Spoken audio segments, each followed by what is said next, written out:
Hi guys, I'm the Realtor Evan, back for another one tip in 1 minute for you buyers out there today.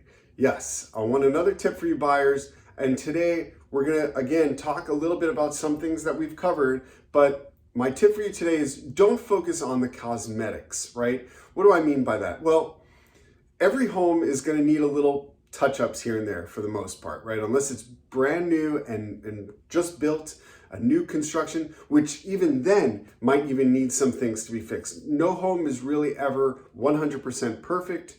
Some things do need to be fixed when you move in, especially if somebody's been living in that home for 40 or 50 years, right? So you can expect to do some light cosmetic work in a house when you go there. The things you don't want to have to do are the big heavy lifting things like fixing foundations or fixing broken leaks or pipes or things like that. So always make sure to get an inspection done before you buy the house so you know what you're getting into.